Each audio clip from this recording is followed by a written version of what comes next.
The gentleman from Alabama. Thank you, Mr. Speaker. I yield 4 minutes to another gentleman from Texas, Mr. Paul.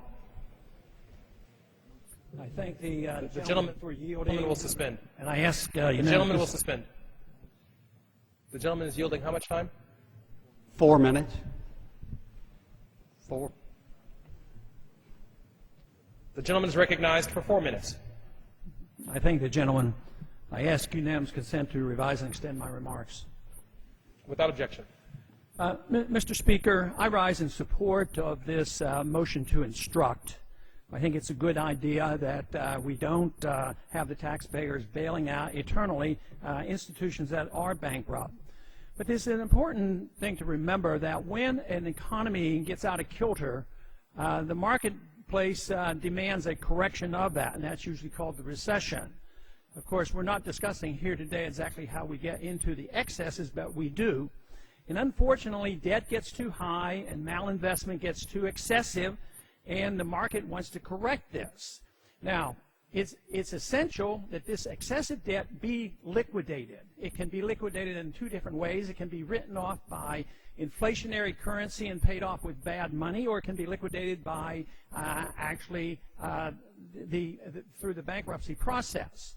So I'm in strong support of this, but I also want to make a point here and a suggestion to the conferees that they pay attention to the provision in the House version of our bill dealing with the Federal Reserve.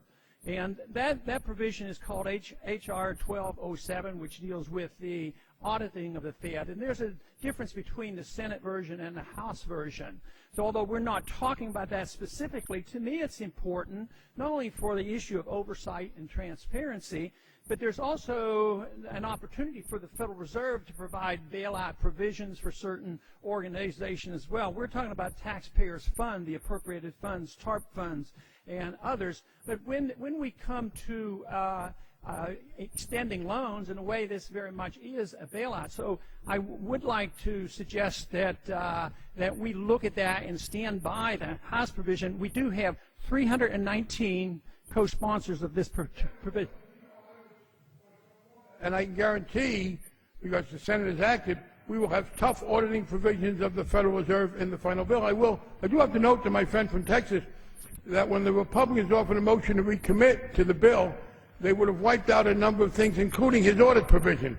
So despite the fact that my friend from Texas temporarily abandoned his audit provision to the perils of a recommittal motion, I will join with him in reviving it. And he should also, as he knows, we have in our bill a severe limitation on this power under Section 13.3 for making these loans. What they did with AIG will no longer be possible. There will be no more loans to individual institutions. But he's been the leader on the audit situation, and I intend to continue to work with him to make sure it's well done. I thank the chairman, and I would like to just reemphasize that it is the responsibility of the Congress to commit to oversight of the Federal Reserve, something that we have been derelict in doing. And I think the mood of this House and the mood of the Senate and the mood of the country is more transparency and more oversight. The provision that is in the Senate version is not adequate for an audit of the Fed.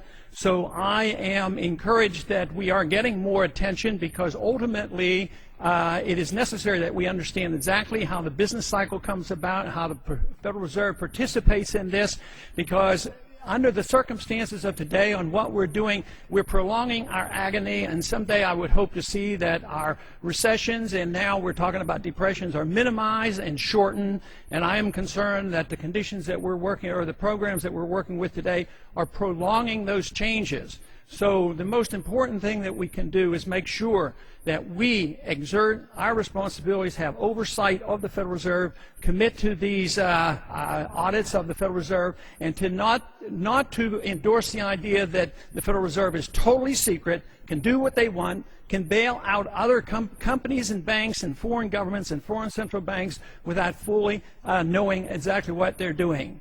And once again, I thank the chairman of the committee for his support for auditing the Fed. I yield back.